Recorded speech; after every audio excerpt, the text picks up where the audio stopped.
Hello everyone, artist Charles Wolf here, back again for another painting lesson video. Welcome back. Excited to create a new abstract for you all today. Also getting back to the acrylic paints. It's been a little while since I've worked in acrylics, had a nice string of oil paintings, also a nice string of landscapes lately here on the channel, and so I am absolutely ready to do a few more abstracts for you all. Been a while since we've done the acrylics as well. Nice to get back to this fast drying medium, and I'm going to be creating a sort of a rainy abstract today. I have had a lot of rain here in beautiful Raleigh, North Carolina this past week. It has been raining almost non-stop. Had a few flash flood warnings last night. Just been so wet and rainy, and there have been some beautiful reflections on all of the sidewalks and the pavements, and I'm going to capture some of that beauty here in this abstract painting. I'm starting today with a filbert brush, a very large washy filbert brush, and I am starting with this beautiful bluish gray, Payne's gray color. Sort of a bluish black color, lots of it, turns it quite black, and then if you get thinner it becomes much more of a beautiful bluish gray. It's technically a gray, although it's quite dark. It doesn't take a lot of white to suddenly bring out those blue undertones. You can already see the thinner sections where the blue is already showing through without me adding any white at all. But we'll come back in here in a minute with some titanium white and start to bring out those blue notes. You can see I am starting today with sort of a zigzag pattern.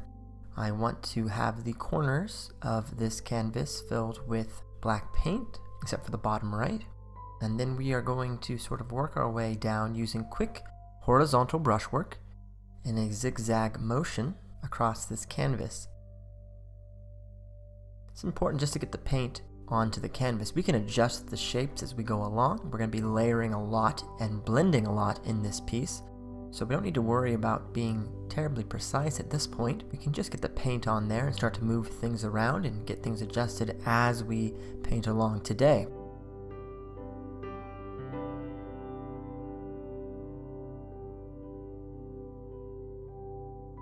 Here is a nice bright brush, and I'm going to be layering in some of the titanium white, and I'm being extremely liberal today with this paint, putting on lots and lots of that paint because I want it to not dry too quickly, so putting on a lot helps with that.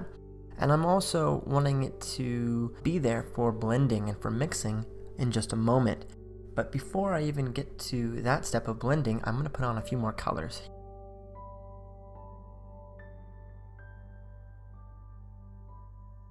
Here is some cadmium red, and I'm using a round brush today. What you think of as a paintbrush when you think of paintbrushes, at least I do when I think of artist paintbrushes, I think of the round brush with its rounded bristles. I think this is the first time I've actually used a round brush here on this channel. Maybe I've used it a couple times before. I don't recall, but I don't feel like I use this brush very often. It doesn't typically work for what I'm trying to do, but today I thought I would grab one out and play around with it. I'm going to first put in this red, and then I'm just starting to blend the black into it a little bit. A little bit of white is on there as well.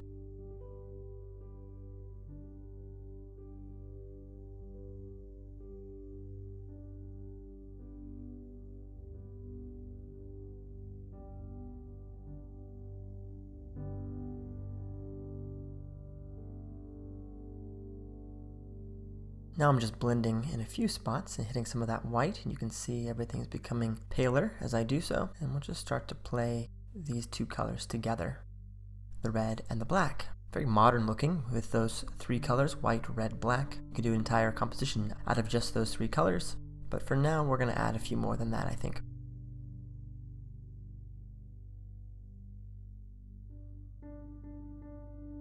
Okay, here is some Payne's gray. Right back to another smaller round brush, and this is cadmium orange hue. We have cadmium red already on the canvas, and now we're gonna interlace that with some orange in a few spots. Putting in these thin lines. We're gonna be blending these out, so I'm just getting the paint on the canvas where I feel like it needs to go. Put a little over here, a little over there, and we'll be fine.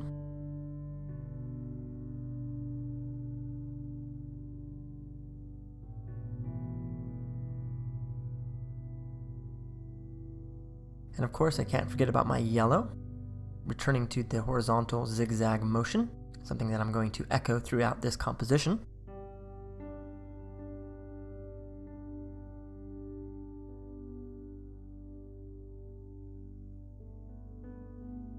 More of the yellow,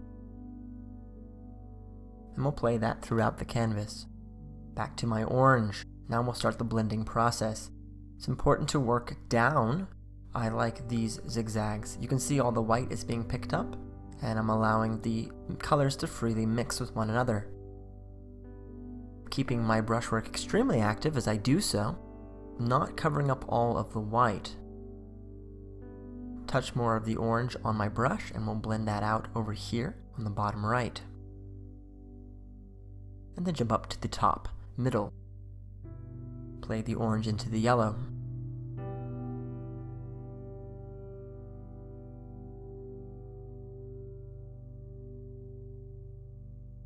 Jumping over to the red, we'll play that down. These are reflections of perhaps street lights, could be neon signs.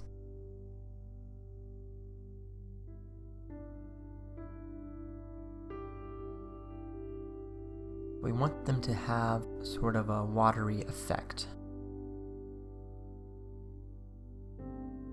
Back to my PAYNE'S gray with my filbert brush.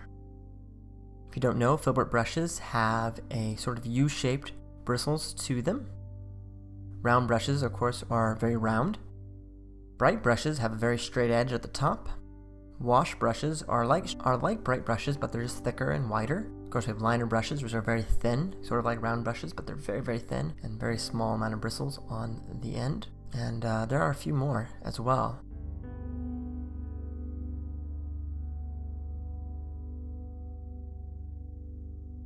And I'm bringing that PAYNE'S gray across the center. Important to break this up into various sections. Note that I'm going to continue to layer things and allow the colors to gently mingle. Bright brush, and I'm going to be layering that over some of the sections and blending into some of the colors on the edges.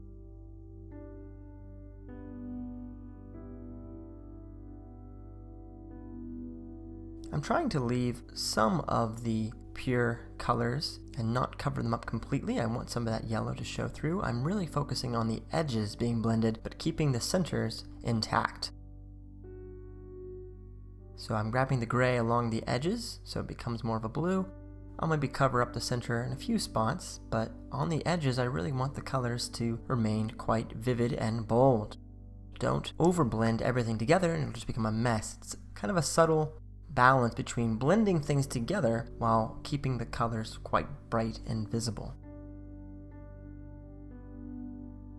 If you do very little blending, they'll be very, very high contrast. If you do a little bit of blending, it'll be less so.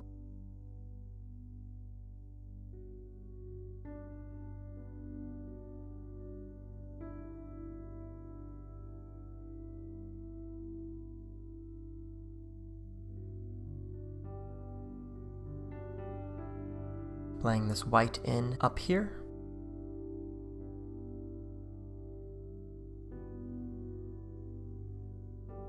Blending into the gray.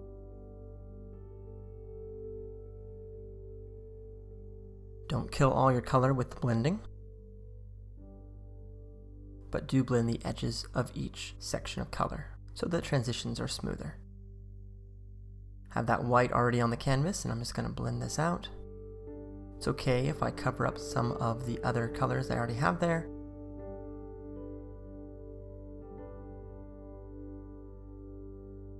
We're going to be layering more as we go along.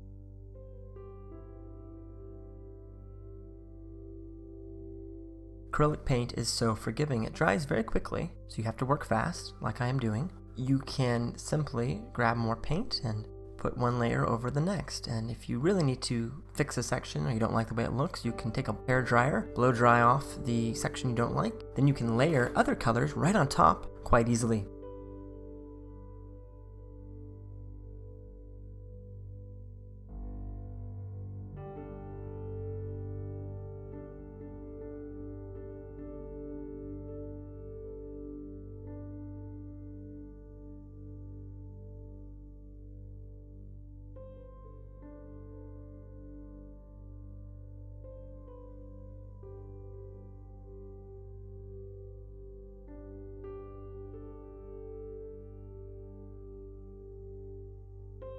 back to my Payne's Gray and a Filbert brush. Remember that you don't have to make it look particularly like anything. Abstract paintings are very free and a lot of fun to do because you can simply play around with the paint and create something that is beautiful to you. You don't need to be overly concerned with what shapes you're creating. You don't have to really think about creating depth or perspective or any of that stuff. You can if you want that to be an element in your abstract. Today, I'm simply enjoying moving paint around on the canvas and trying to create something that I feel is visually attractive. It's so important to think about balance. Where are your dark areas? Where are your light areas? Is there a high contrast or a low contrast between your light and your darks? It's important to have areas of intense activity and areas of rest. Those sort of elements are important when you're doing abstract paintings. What sort of colors are you playing with? Are they high contrast or low contrast? How does one element transition into the next? Those are the sort of questions I'm asking myself as I'm working.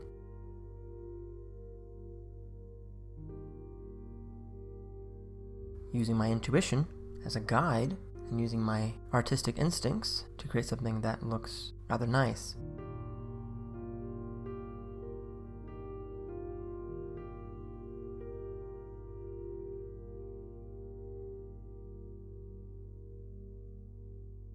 It sort of reminds me of clouds in a certain way.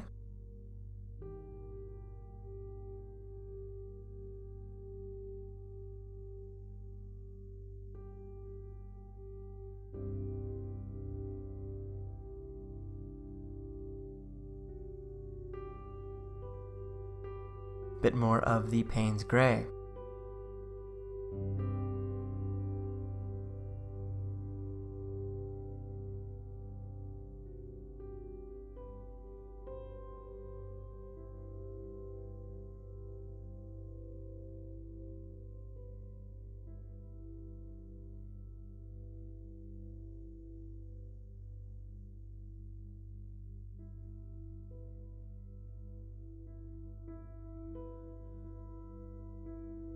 Just blending things out now, intensifying the colors.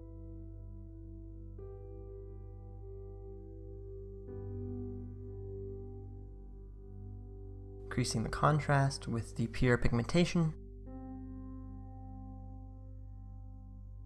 Let's go back to my bright brush, and here is some cadmium red. Bright, bold, beautiful red.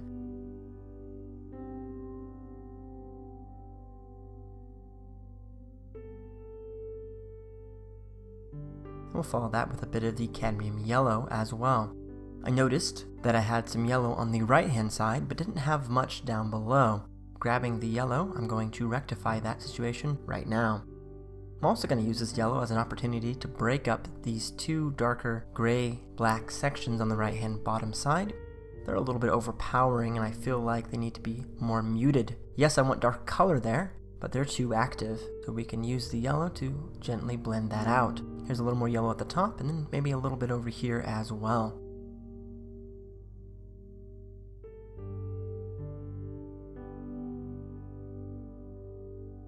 And of course back to my Payne's Gray, contrasting the lighter, brighter colors with this very cool bluish gray color. Again, that plays into the idea of areas of activity versus areas of rest. Continuing to blend out over here. To make a composition more unified, make sure that your colors are happening equally throughout the composition. Easy trick, and it can have a great impact. Bringing that white up over here.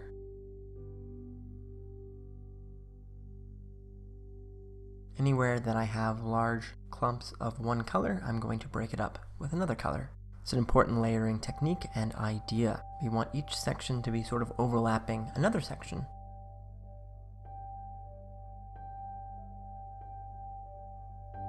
And by doing that, there's more flow to the composition.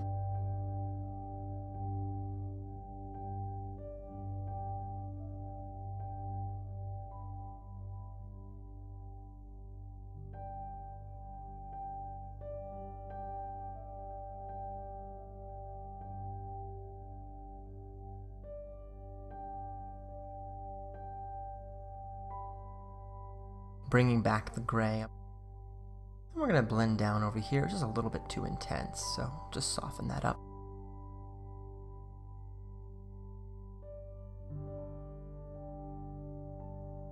A little more gray through here.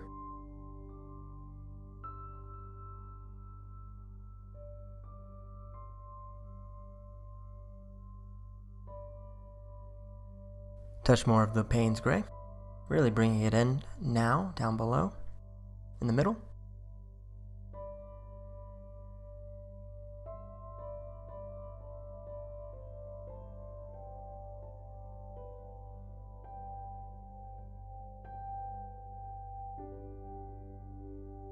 Blending this out here, lots of gray in the center.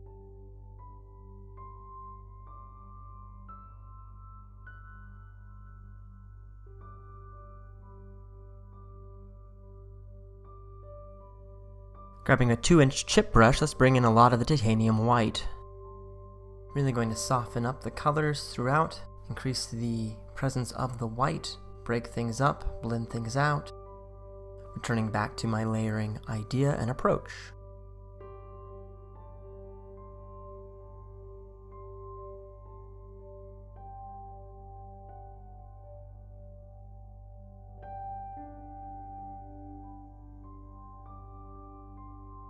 Much more muted effect and a little bit more of a watery transparency to it.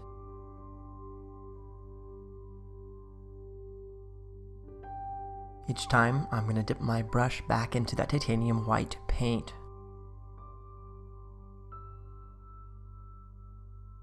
Returning to the zigzag pattern as a way to create movement in this piece.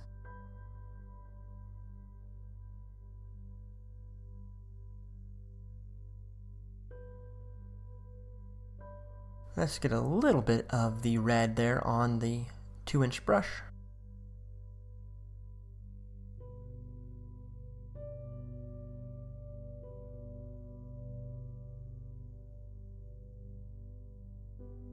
There, that's fine. Okay, this is the fun part. Let's grab some PAYNE'S gray, a lot of water. I'm actually using the dirty water that's in my water cup where I clean my brushes off, and I'm getting a touch of the titanium white from that dirty water cup, and I am mixing 1 part water to 1 part paint. I'm getting enough water on there to let there be these drippy runs. I'm tapping my brush at the very top edge of the canvas. You can see I'm grabbing more paint, dip it into the water, and then tap it onto the canvas to get those wonderful, beautiful drips. This technique does not work with oil paint. In fact, if you tried to do this with paint thinner or spirits with your oil paint, you will degrade the quality of the paint and it won't stick as well. It seems to work a lot better in acrylic. Something about the quality of the paint, because it's actually a plastic base, means that by adding the water, it still holds its bonds despite the addition of the more runny texture. That's why the acrylic liquid paintings are so popular. Be sure, if you're going to copy this painting, do it in acrylic like I am. If you try to do it in oil, it may not turn out as well. I really want the feeling of rain, and so I'm splattering on specks of black.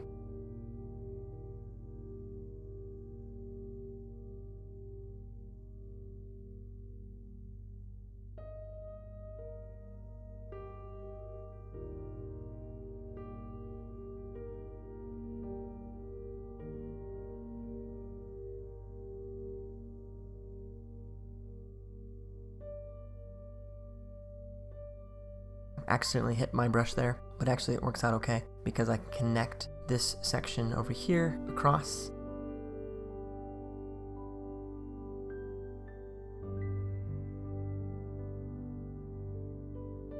A little more of the darker color, I'll bring that up here as well.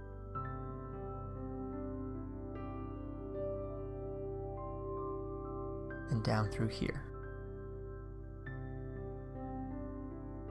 I don't know if those are raindrops, perhaps on a windshield that you're looking through or a pane of glass. They could be reflections actually in the water of some trees. It looks really nice with the runs.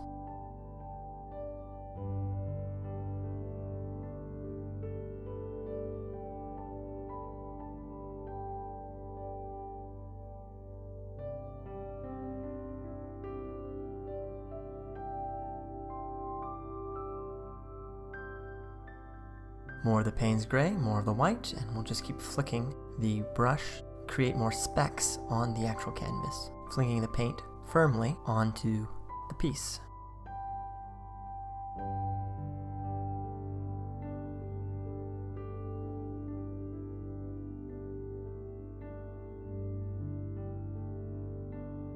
Again, if you accidentally hit the canvas with your brush, like I just did, you can simply blend it out.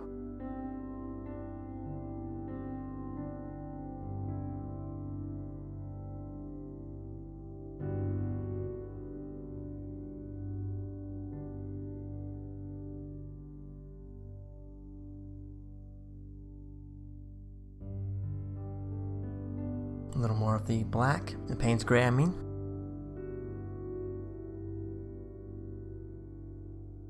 Still using that zigzag approach.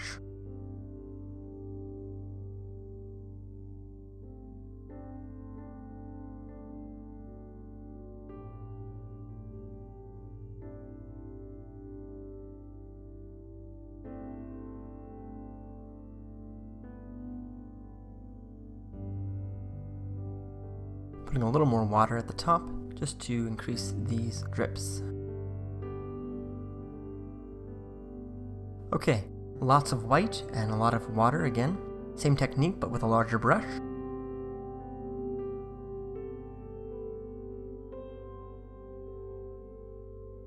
And we'll splatter on a lot of drips with this brush, now in white.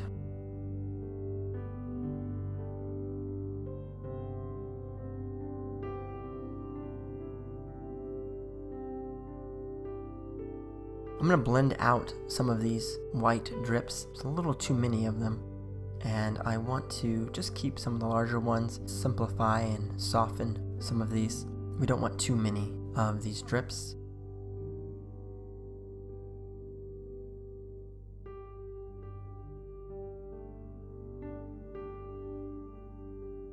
Creates a softer effect and makes it look more like maybe raindrops.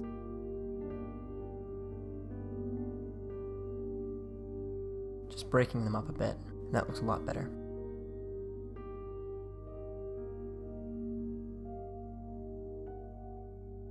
Now I really feel like we're looking through a pane of glass at some reflected water down below, maybe the sky above, I'm not sure. It's that illusion of it being more than just paint on a canvas that I really find attractive and has a nice watercolory effect.